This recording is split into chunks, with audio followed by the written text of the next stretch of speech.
All right. So obviously, the first thing we do is we have to have something modeled. The more complex you go, the slower the system's going to run. Okay. Now, for what we're doing, we're not going to see a huge disadvantage to going big because we don't have a whole bunch of stuff. So for like this staircase, it's perfectly fine that it has that many divisions. I could even go into all of these types of things here and maybe even add like a bevel to it or do whatever, and that would be perfectly fine. Okay, it's when you get into like millions of divisions, like trying to bring in a full res car into it, or if you took a door that was 1,000 polygons and you multiplied it 100,000 times inside the software, it'll start to slow down.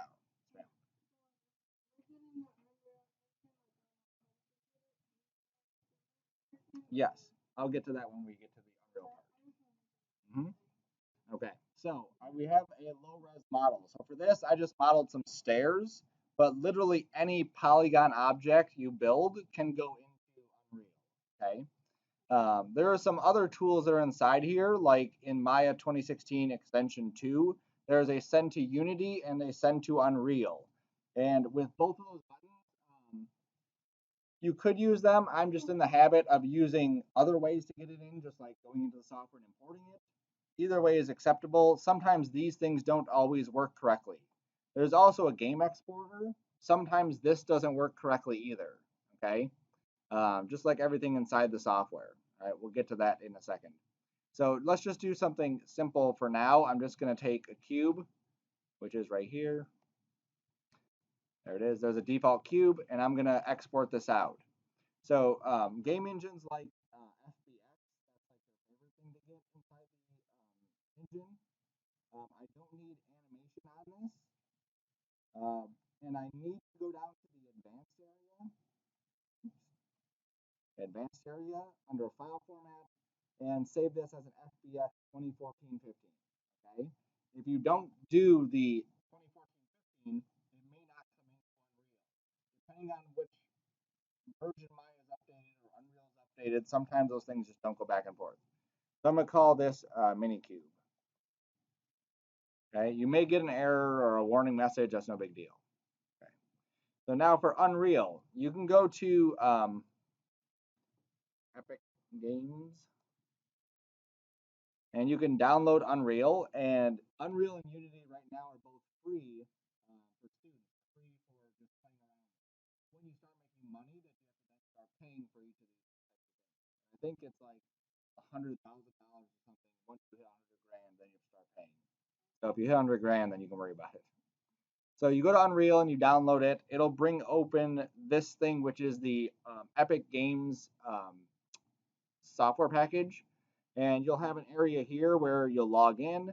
It'll allow you to download the Unreal Engine. It'll allow you to go to like play Unreal Tournament. So if you want to get destroyed by 12-year-olds, that's the perfect way to do that. Uh, what is it? It's like an actual like video game where you run around and shoot people or die a lot, whichever way you like to play. Oh yeah, it's actually pretty fun. You can also go to like right now the college is using 4.12.5. So if you wanted to go like between home and here, you have to make sure you're on the same version, otherwise it won't work. So if you go to the marketplace and you wait, you can go to library. There it is. You can go to library and you can add different versions. So this is the current most recent version. If I needed to, I could add a different version here and then pick from the list what version I wanted and install that.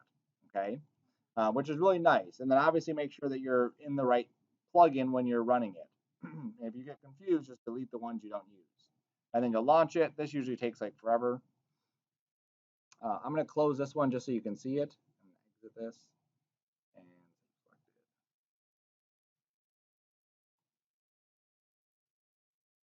it. There we go. So I'm going to launch this 4.12.5.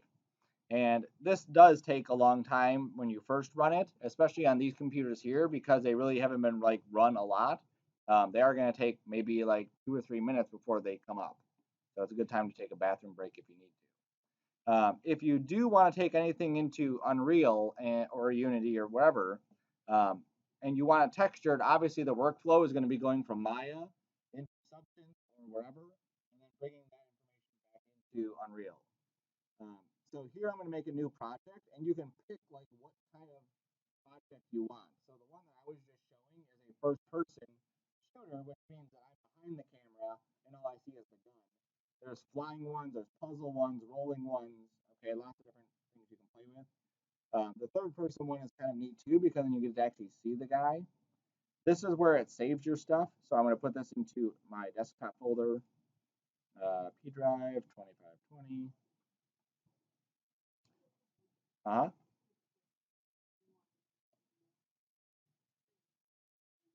Yes, you would have to find a new character or build a new character beyond this class. And then obviously these options are pretty self-explanatory. Desktop or tablet. That will help you kind of figure out how fast things are going because obviously a desktop runs faster than a tablet or a phone. And then your quality samples. And then typically you want to do this with starter content. Basically, you get a bunch of like free stuff with your software, so you want to add that in there as well. So give this a name.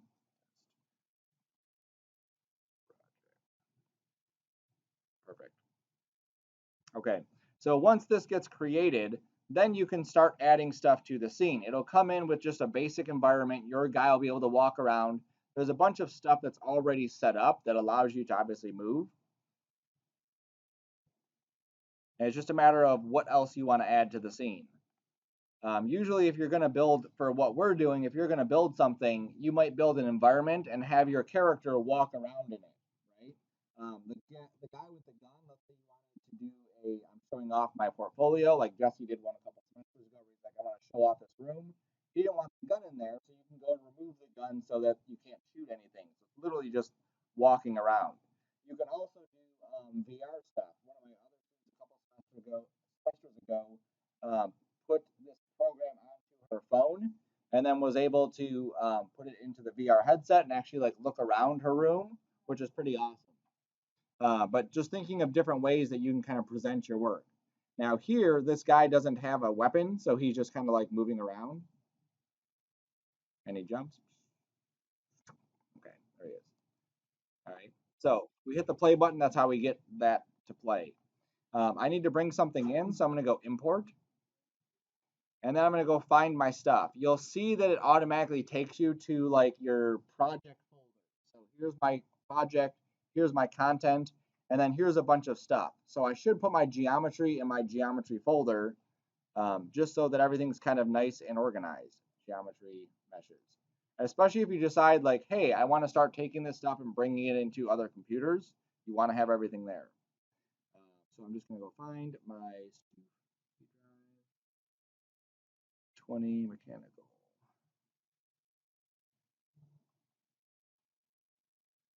Look at my programs I've opened. It's like ridiculous, right? Mechanical scenes mini cube.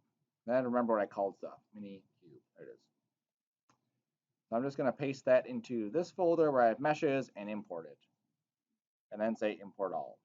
Okay. It'll give you some warnings saying something about the imported mesh is very small. I'll show you that in a second of why that is. And then there's no smoothing group. That's no big deal either. A change to a source content file has been detected. Object import. I don't know what changed. All right, so now I have this cube right here. Now if I drag this into my work area, there it is. And if I hit the F key, close, you can see it, okay?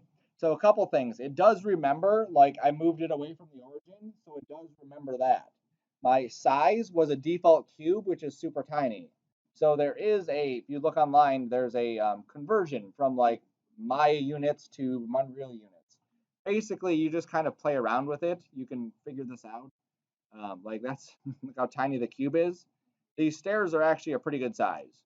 Okay, so that's typically the size I want my cube to be, and I also want this to be back to the ground here. Okay, so there's my cube. So let me just re-export the cube. And I'm just going to actually put it into the correct folder this time. So P drive 2520 game test project content geometry meshes minikube. Animations off. 2014 2015. All right. So now I can just delete this guy or just re-import that. There we go. And now you'll see that he comes in nice and big. Perfect. All right, so I can set that on the ground like so. I can hit the play button again, and now I can run into it. And you'll see that automatically we get some dynamic interaction where he's actually like a prop where he can't move it. It's just a piece of geometry. You can jump on it. Cool. So let's do the same thing to the stairs. So let me grab these stairs that I built. And I built these pretty simple. I started off with a cube like this. I'm not going to build it exact, but just so you get the idea. And I extruded this out so many times. And then I just went through and grabbed these and extruded up. Then grabbed those and extruded up. And then grabbed that and extruded up. And that's how I got my stairs. So that's how I built those. I was a little bit more precise in how I sized everything. So let's put this back in here as stairs. Export. Okay. Back to Unreal. Yes, import all. Now, because I put that into my folder, it should be reading those. Content, geometry, there it is, meshes, there it is. So because I put that into my geometry folder, it automatically recognizes it, and so I don't actually have to import anymore. Because it's already in that folder, it recognizes, hey, you added stuff to the folder, there it is. So it's good, again, to keep your stuff organized. Now here's my stairs. Now let's see if I hit play button, and I go here. Oops. You'll see that he cannot climb the stairs, okay? Now the reason for this is that inside of the Unreal Engine, my object is like this, okay? And what it does is it builds this cage around it of how it's colliding, all right? Everything is about optimization. So instead of building a cage that fits exactly where the stairs are, it just builds this like rough shape. So any one of our pieces of geometry, we can double click it. And this is where we go a little bit deeper, is that now I'm editing that single piece of geometry inside of Unreal. The controls are pretty close to Maya. Yeah, they're the same as Maya. Kind of, this one's kind of a weird one, like the Alt middle button, that's kind of a weird one. It's like backwards, but you'll get used to it. If I go to collisions here and I spin around, this is what the geometry is actually looking at as far as what it's colliding with. So that's why he can't climb the stairs, because there's basically like this huge ramp right here preventing him from climbing the stairs. So over under collisions, I could try one of these automatic settings like auto convex, and then I could take my accuracy all the way up, take my max hulls all the way up, and say apply. And what it's going to do is recalculate a new shape, and you'll see that this shape is actually much closer to the other one. You'll also see there's a little bit of slanting, like every other step is slanted. So we'll see if this works. So I'm going to hit save. I'll close this window, and then I'll hit play. So now I can, those are not my stairs. So now I'll go to these stairs, and you can see I can climb up them perfectly. Okay. Now, if I wanted to actually get like every single step to be a collision object, I would have to make a cube basically for each one of those, or import a separate piece. But obviously this works perfect. I don't need anything else inside here. All right, so now let's go back to Maya, and we'll just delete that. And let's look at this, okay? So I built this crate. That's my low-res one, okay? So the way I built this was I started off with a cube, and I extruded it inward on the sides, and then I extruded that in to get this little indent. So just so you can see the process for this, here's my cube. Oopsie, I grabbed all my faces, I extruded it, and I went to my offset to like do something. Oh, it's not doing anything because I have key faces together still on. So I click this off, and then we'll actually get some extrusions happening here. So now 0.25, 0.5, 1, that should be good. Nope, not good. Let's go 5. There we go, perfect. Okay, then I extruded this again, and then I pushed it in. Okay, so that's how I created that cube that you saw right there. Just hide that cube for a second, or just turn this layer off. Okay, So this is my low res cube. And then what I'm going to do with this is I'm going to lay out the UVs. So I already have my surface shader already set up. You'll see the UVs look pretty horrible. For something like this, you really can get away with using automatic mapping because it's already a cube, so it'll just automatically split stuff up. The only issue we're going to run into is that some of these faces may be facing up like this in the UV editor, and some of them may be facing sideways. So when we put our wood grain on here, some of the wood's going to go this way, and some of the wood's going to go that way. We can fix it, but just to be aware of it. All right, so there's my low-res cube. Make a new layer. I'm going to duplicate this. There we go. The low-res is on here. Okay. And then this is my duplicate one. This is going to be my high-res cube. And what I'm going to do to this one is just give it some, out there. I'm going to give it some bevels. Okay, just some subtle bevels, like 2 segments there is good. 0.25 is good there. I want to just give it just a little bit of roundness around these edges. Okay, so now I have some edge rounding here. And again, I'll go through my automatic mapping and make sure everything's good. It is. Wonderful. Okay, so there's my high res. So I'm going to export my high res out. And I'm not going to put it in this folder right now because I'm still working with this. I don't want Unreal to be playing with this stuff yet. So I'm just going to put it in my regular scenes folder. I'm going to call this high res cube 001. I'm putting it in my regular scenes folder. I'm saving this as, again, an FBX. Typically, any program that you go between, you can do FBX or OBJ. So when we went to Mari or we went to Substance, we were doing OBJs. You can do FBX as well. So I'm just going to leave it as FBX. All right, that's fine. So there's my high res, and I'm just going to turn that off, and I'll export out the low res.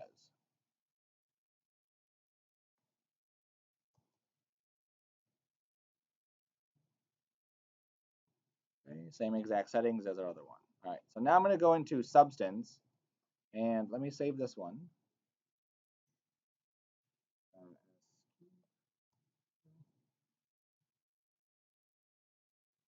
And I'm going to go new project. I'm going to find my low res cube.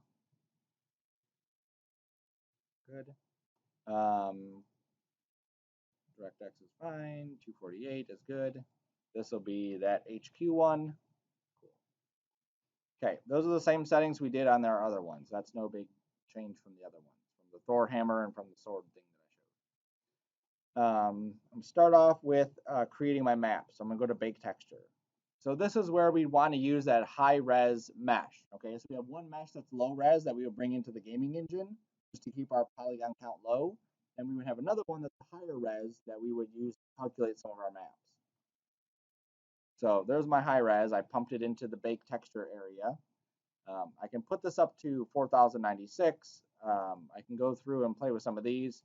It's a box, so it's not like it has a whole lot of settings that we need to play with. Okay. The more complicated you get, the more complex this area is. Our Thor hammer, we definitely could export out and bring into Unreal 2. The sword, if you built a sword, could go in there. Anything you build can go into Unreal. It's just a matter of making sure that everything is optimized. The fewer points you have on your stuff, obviously the better, because it can be quicker. It's not so much thinking about you have, one object you're copying and it works, but if you're trying to show that you can do gaming, you want to show that you can do gaming correctly, that your object is a pretty low res object. If I go to there, nope. I thought I had it open. I closed it. Game art wireframe. There it is. So if you look up game art wireframes, you can find a lot of game art that people have done, and you can get an idea of how dense their mesh is. Like something like that, that's pretty low res, right? That's pretty high res. Here's a, oh, this will load. There's a high res version of Gollum on this side. Okay, this is an example of a cinematic model, something you'd use for the movie. And here's an example of a gaming model. So you can see how low res that actually is. Okay, the idea with anything that you're using is that if you have an edge there,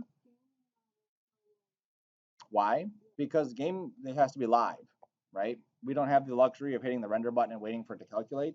It has to calculate right away. So we have to make sure it's as small as possible. Here's another example. Wish our internet was. So this is a polygon count of 214. This one's 2174. So you can build your geometry onto this and then project it onto that and get the same kind of look, right? So let's go back to Substance now that everything's done calculating. I'll drop a wood texture on here. So I'm going to go to my Smart Materials, go to Wood Chest, and just drop it on there. There's my wood chest. And you'll see if I spin around, maybe, none of my sides are flipped this time. Last time they all were. Now, this here, obviously it looks weird. Like the grain should obviously be going up and down. Nobody's going to notice for a game, so it's not a huge deal. But if I wanted to update that, I would go back into Maya, find that face, and I would rotate it so that it's facing the correct way, okay, in the UVs. And the same thing around here. But for what we're doing, it's no big deal. Everything at this point is the same. You want to add a texture, you want to add a whatever to this, you can go and add a whatever. So I'm just going to grab this brush here. I'm going to go to my stencil and I'll find the S. That was a cool little thing there. Or that's cool. All right. Spin this around.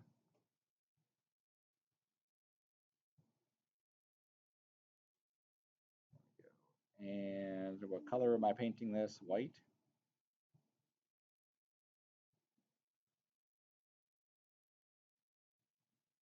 Or that like blue or something. There we go. And because I picked this like fibers brush, you can see what it's looking like. It doesn't look like it's perfectly clean. You get this kind of like rough texture to it. And I'll go with my eraser because I got a little bit on the edge here and just erase that off. Awesome. All right, so now I have this on here. And again, whatever you want the texture to look like. I showed the detail in the Thor hammer, how you can add extra detail. I showed how you could add some details on the sword. Stuff down here. You can always come back and tweak this as well. Now, one thing I do want to show is the texturing part of this. So right now we basically just have color. You'll see that there's not a huge difference in this paint compared to the other one. I'm going to go to my roughness and just hit C so we can see the roughness. There we go. And you'll see that this area definitely looks a bit rougher. Okay, so we do have something there. I wish it was a bit more though. Like maybe I'll duplicate this layer.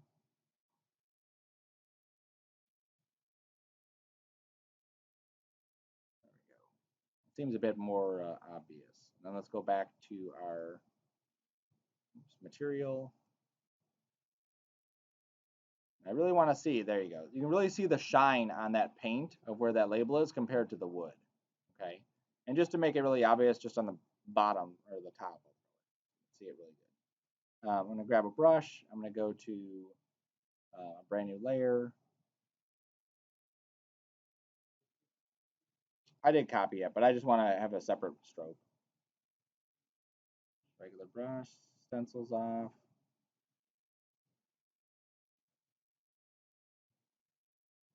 Where'd my stuff go? Oh, I'm on the eraser. That's why it's not there. All right, so let's get rid of the stencil.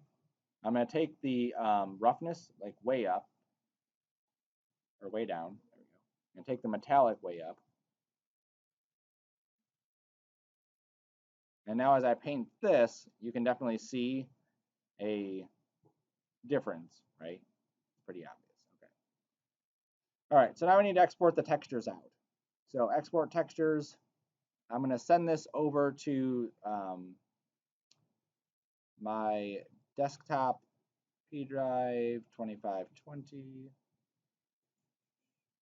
game test project content.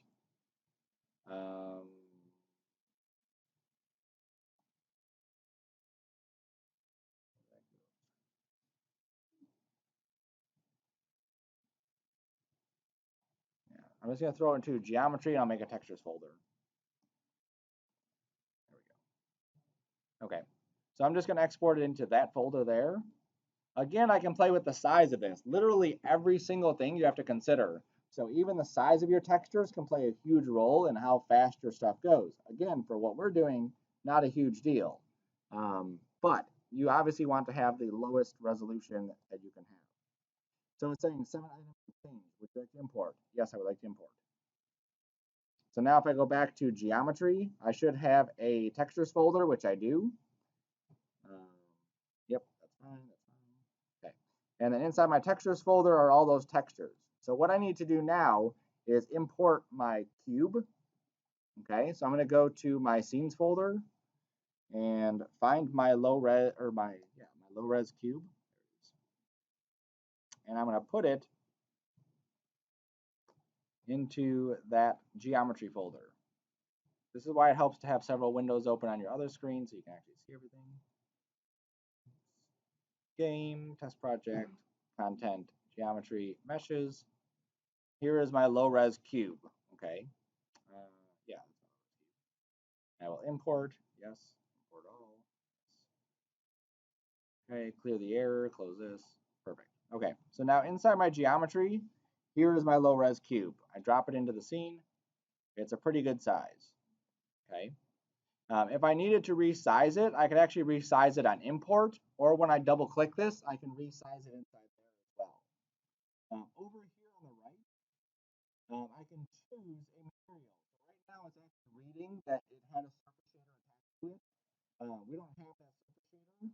It comes with other materials here. So here's a walnut material that comes with Unreal. And in a second, it's going to load. Maybe, there it is. Okay. So here's a walnut material that comes with Unreal. So maybe that would work for some of your objects. Obviously, for this one, it doesn't really work. Here's a ramp material. Here's whatever. It's probably the same one. Here's the ocean.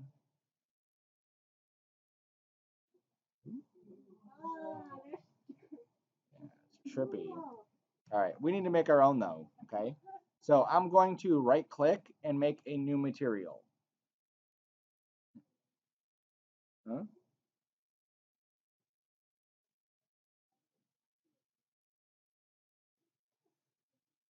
All right, so I'm gonna call this crate material or crate mat, whatever you wanna call it. I'm going to double click it.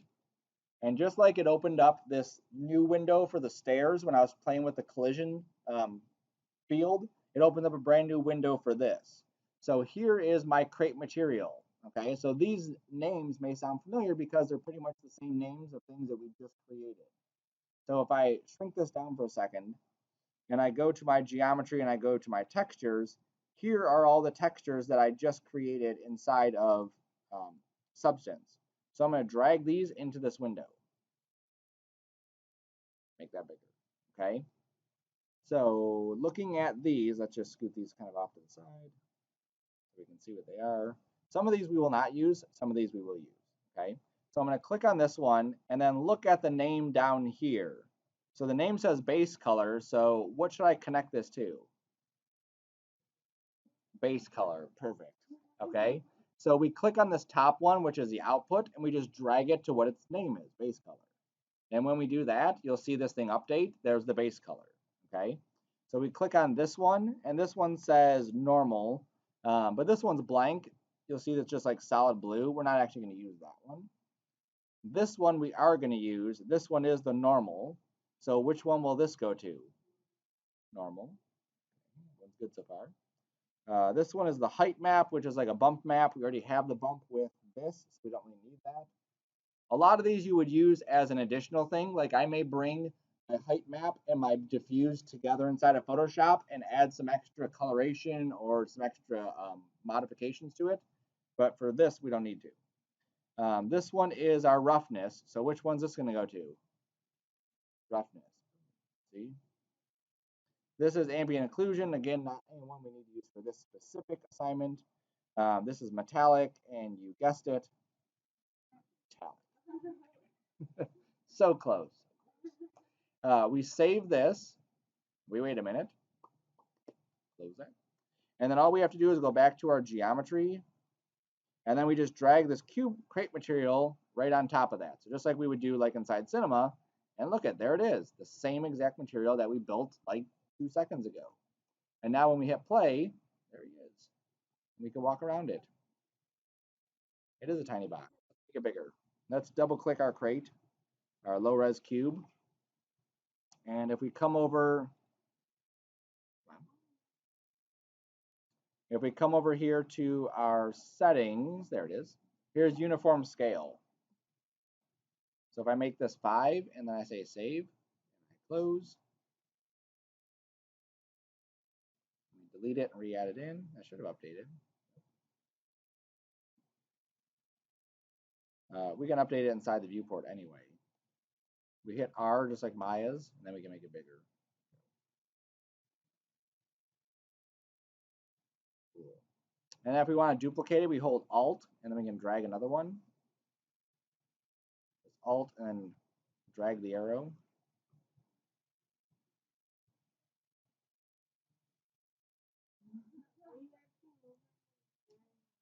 I'm moving the guy around, yeah. Professional game player, can't you tell? All right. Right. That's what I do. You can die in this, watch See? Gone. Um, Now, if you go into Maya and you start assigning materials, so if I were to assign a blend to this, which is like Maya's default soft material, and then I mapped my color, I mapped my bump, I mapped my specular and all that, and then I exported that FBX out, it'll actually come into Unreal with those settings, but it's always cleanest to do it in Unreal because then you're not converting it and trying to basically talk a different language to it and get it to work. And you can see how, where did it go? Unreal, there we go. You can see how simple this was just to pipe in, just to connect all the stuff that we already had. This area is weird. Like, don't use any Alt or Control. You just use left, left, and scroll wheel. There we go. So, the right in the scroll wheel to zoom in and out. Okay. So there's a whole bunch of stuff that you can actually do to this. I'm not going to get into them right now, obviously, but you could actually join colors together. Like right now, this box is kind of a brownish color. You could have different variables set up so that every time you dropped a new box into your environment, you could then pick a different color you want the box to be. Like I want this box to be green or yellow or blue, or I want it to be an old door or a new door or whatever. There's like a trillion things you can do in this software, and it's pretty awesome. The coolest thing about this is that as you go through your stuff and you're like the door thing, like I wanted to create it. Someone in the other class said, I want to create a door that I could just hit a button and it opens the door. Um, YouTube has so many like amazing things. Unreal open door.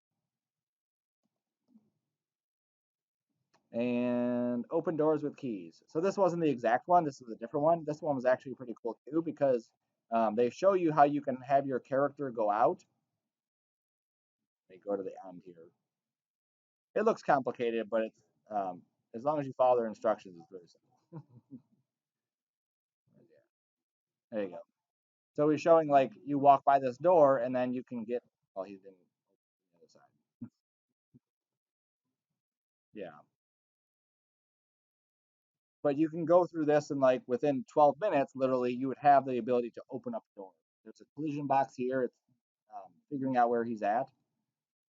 And this stuff here that you're seeing, this is all basically it's programming, but it's like drag and drop programming where you just connect stuff together. So it's not terribly complex. Here's another one. Oh, it definitely is. He's programming the E key.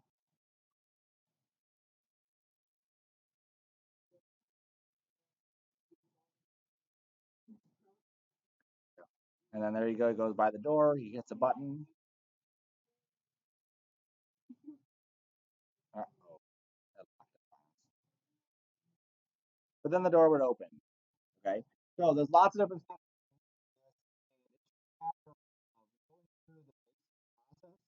Being able to take your model from Maya and then going into Substance with it and giving it some nice coloration, and then taking that into Unreal, and then making it obviously kind of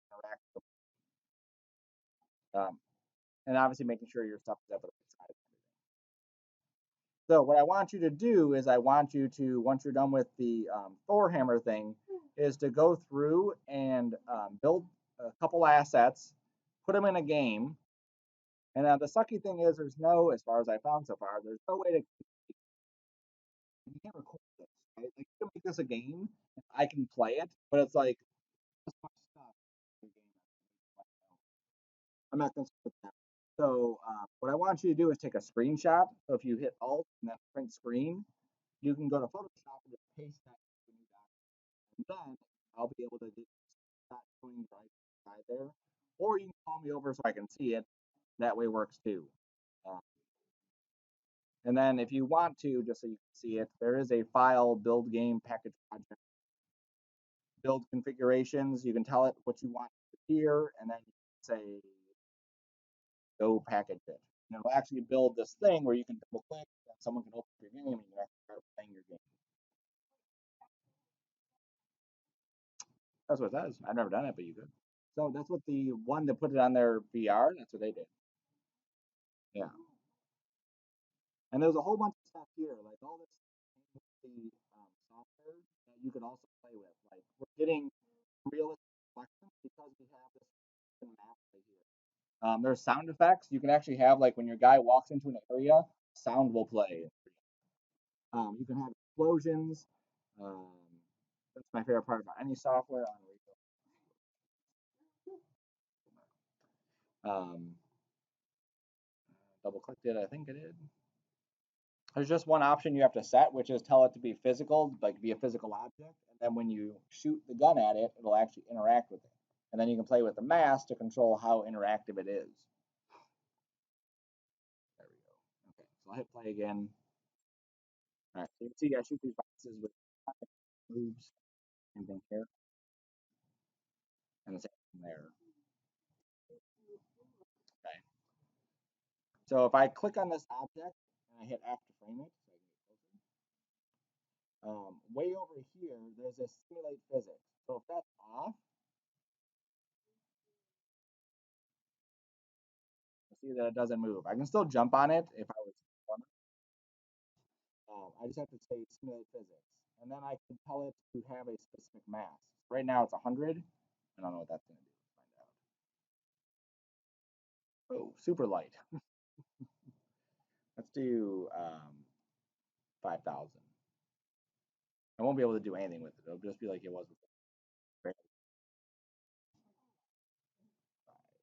It's gonna go far.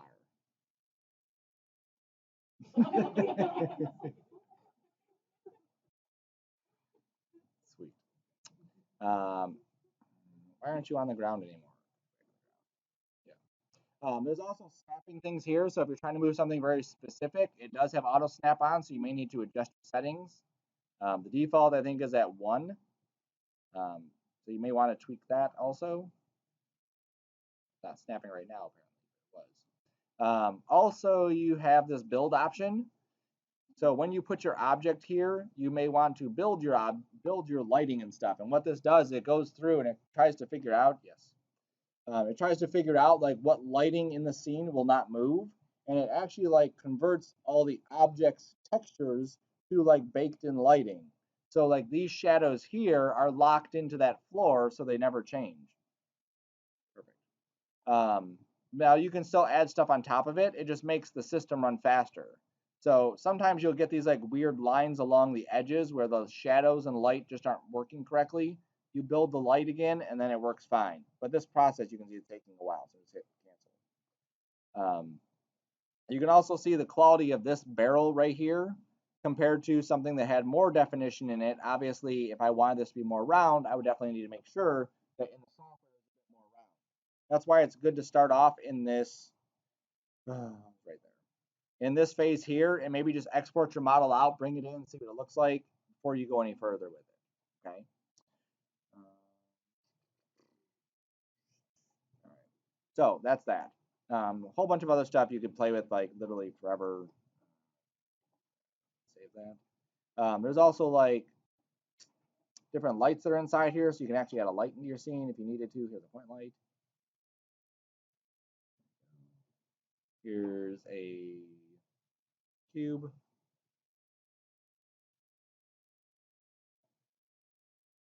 Here's some curved stairs.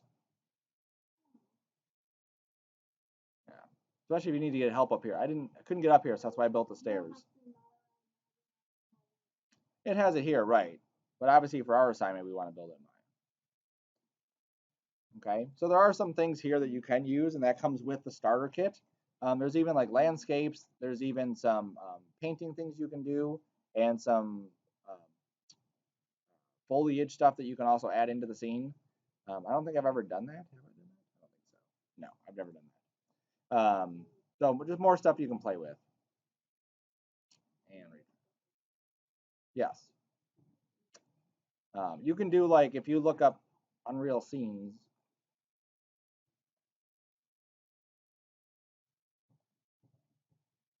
These are all Unreal environments,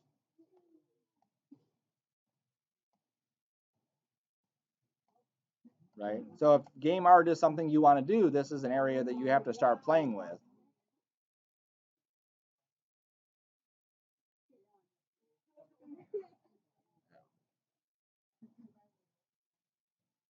Pretty sweet. Okay, so once you're done with the Thor hammer, then you can start working on your game art.